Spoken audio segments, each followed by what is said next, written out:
I will run, I will climb, I will soar.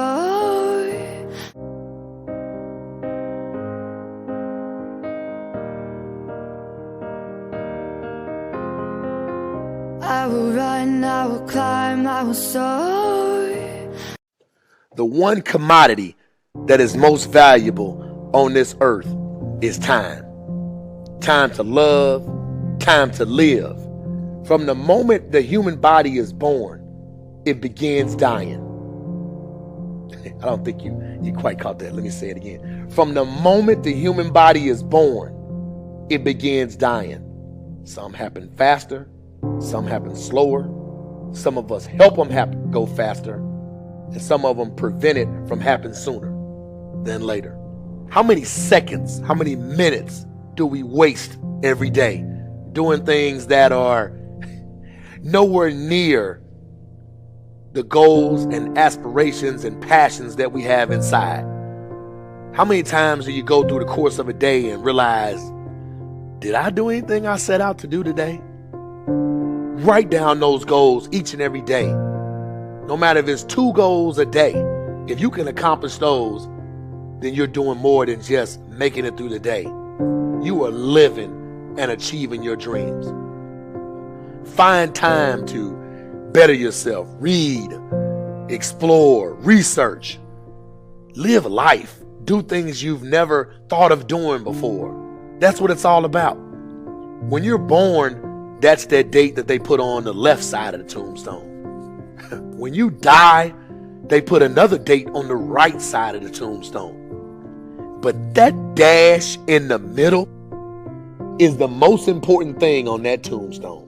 That is a line that throughout that entire time frame, you were able to impact and touch others' lives. You were able to leave your mark on this earth. You were able to build a legacy that nobody could change. You were able to have it to where people remembered who you are no matter what. When you're living for that dash in the middle, you're going to remember your why. Your why you're here. Not the why did you do something. Your why, your reason for getting up in the morning, your reason for pushing yourself past the brink of exertion and giving up. Your reason for moving on and getting things done in life. That dash in the middle, that's the thing that pushes you. How do you rate yourself on a scale of 1 to 10 in terms of your physical appearance, in terms of your health? Do you take care of yourself? Are you allowing yourself to get overweight and out of shape? Are you conscious of your health? Are you watching the food that you take into your body? Do you make a deliberate effort to exercise? You know, it was George Burns. He said, we cannot help getting older, but we don't have to get old. And many of us get old before our time because we don't take time to take care of ourselves. Your environment is a very good indicator. On a scale of 1 to 10, is it what you want it to be? Do you find it desirable? Are you satisfied? The job or career that you're involved in. Someone said that 85% of the American public are unhappy with their jobs. Are you spending 8 hours a day just doing time? Doing something that you don't find challenging, that does not make you stretch mentally, that does not stimulate you, that does not inspire you. Something that you don't find a sense of fulfillment in it. If you're doing that day in and day out, it has to affect how you feel about yourself, your level of motivation. Your relationships. What kind of impact is it having on your life? Is it nourishing or is it a toxic relationship? Does it drain you or does it build you up? Ask yourself that. How motivated are you to do something about it? Your contribution, your actions. What are you giving? Many people will leave the universe without a trace. No one will know they were here. And in fact, under their name, we could put under there, not used up. Will anybody know that you came this way? What contribution are you giving? What will you leave? What will be different because you came this way?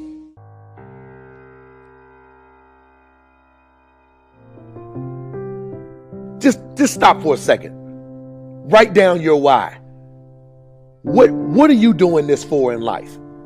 If your why doesn't make you cry, and that's not your why. Again, if your why doesn't make you cry, then that's not your why. Your why should be something so big that it moves your family tree. Your why should be something so big that it changes the whole outlook on how things are with you and your home, your family, your religion, your purpose. Think about your passion. Think about your opportunities. And that's how you find your purpose. OPP. When that why meets up with your passion, your opportunity, and your purpose, then you'll find out. The most important day in your life is the day you remember why you were born.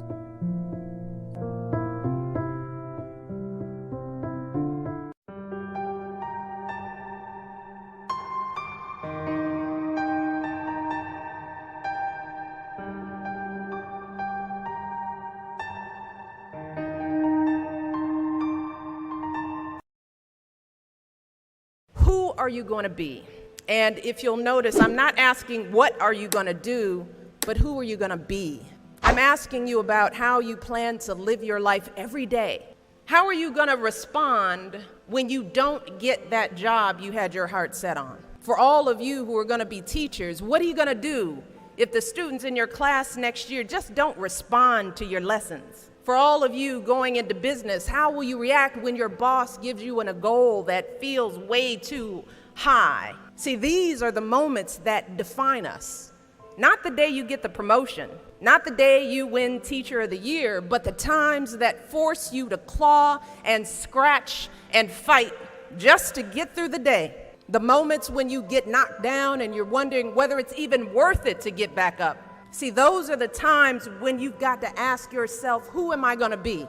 And I want to be clear, this isn't just some vague platitude about building character. In recent years, we've actually been seeing a growing body of research that shows that skills like resilience and conscientiousness can be just as important to your success as your test scores or even your IQ. For instance, West Point cadets who scored high on things like grit and determination were more likely to complete basic training than those who ranked high on things like class rank, SAT scores, and physical fitness. So what we're seeing is that if you're willing to dig deep, if you're willing to pick yourself up when you fall, if you're willing to work until your weaknesses become your strengths, then you'll develop a set of skills that you can mold and apply to any situation you encounter, any job you might have, any crisis you might confront. But you got to make that choice. And let me just share just a little secret before I end. As someone who has hired and managed hundreds of young people over the course of my career, whether it was during my time as a lawyer, as an administrator, as a university, a nonprofit manager, even now as First Lady, I have never once asked someone I was interviewing to explain a test score or a grade in a class. Never. I have never once made a hire just because someone went to an Ivy League school instead of a state school. Never. What I have looked for is what kind of person you are. Are you a hard worker? Are you reliable? Are you open to other viewpoints? Have you stepped outside of your own self-interest to serve others? Have you found a way to serve our country, whether in uniform or in your community? Again and again, I have seen that those are the qualities that I want on my team, because those are the qualities that move our businesses and schools and our entire country forward. And just understand this. Those are the qualities that you all already embody. They're the values you learned from your parents, from the communities you grew up in.